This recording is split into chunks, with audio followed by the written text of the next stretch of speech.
Seção 4ª. Das águas subterrâneas. Artigo 228. Os poços e demais perfurações de terreno, que atinjam os aquíferos ou lençol freático, devem ser equipados com dispositivos de segurança contra vandalismo, poluição acidental ou voluntária e desperdícios. Parágrafo único.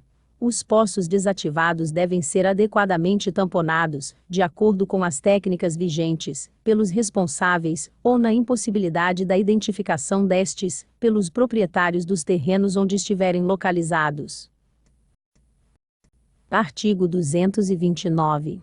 A implantação de loteamentos, projetos de irrigação, colonização, distritos industriais e outros empreendimentos que impliquem utilização de águas subterrâneas ou impermeabilização de significativas porções de terreno, deve ser feita de forma a preservar o ciclo hidrológico original, a ser observado no processo de licenciamento.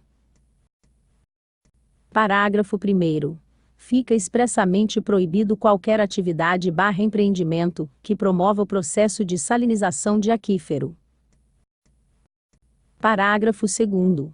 Para as atividades que possam causar alteração na cunha salina, devem ser previstas medidas mitigadoras visando manter o seu regime, sendo obrigatória a adoção de medidas preventivas de longo prazo contra esse fenômeno, às expensas dos empreendedores. Artigo 230.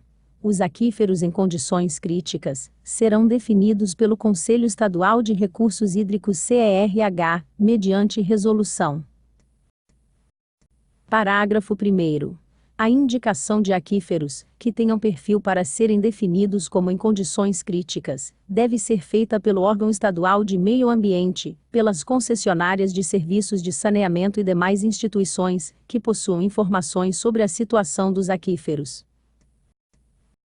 Parágrafo 2º.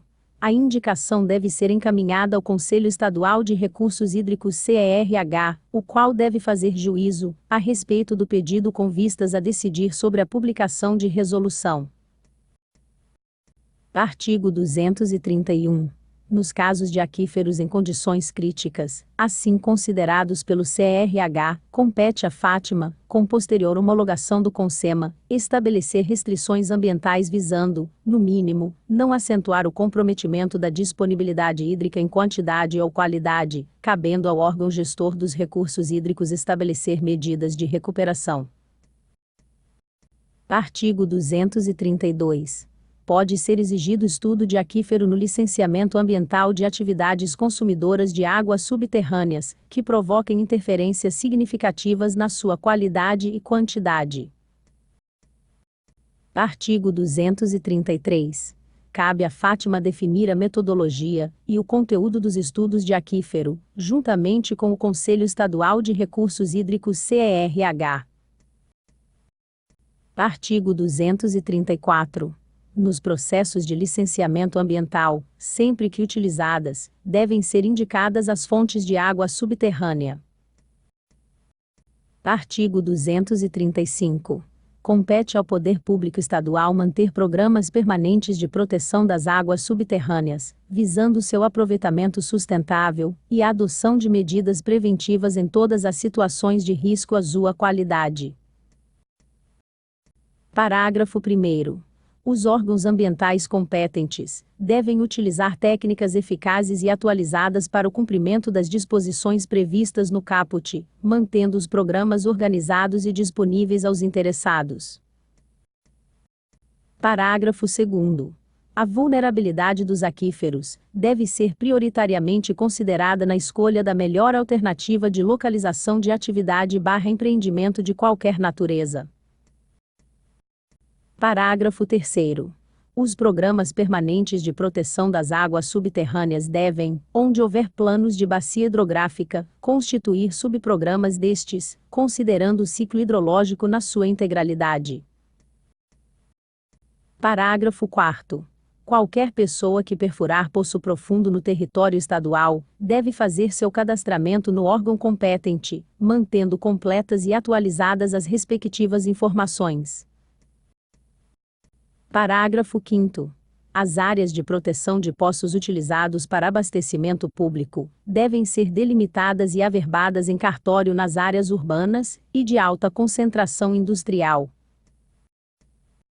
Artigo 236. Nas ocupações em área de ocorrência de aquífero poroso, deve ser exigido o tratamento do esgoto, de forma que não comprometa sua qualidade, e as medidas de preservação do nível do aquífero, sem prejuízo da incidência das normas dos sistemas de recursos hídricos. Parágrafo único. Entende-se por medidas de preservação do nível do aquífero aquelas de captação e armazenamento ou infiltração da água da chuva, com volume relacionado com a água consumida, ou com a área da superfície impermeabilizada, a recirculação de águas, a utilização de técnicas tendentes à diminuição da impermeabilização, sempre que for tecnicamente viável. Artigo 237. É obrigatória a recuperação das áreas de preservação permanente impactadas em decorrência das intervenções para instalação de poço, ressalvado o uso necessário de área para fins de instalação do equipamento, adução de água e sua manutenção. Artigo 238. É proibida a disposição de poluentes e resíduos de qualquer natureza em poços e perfurações ativas ou abandonadas, mesmo secas.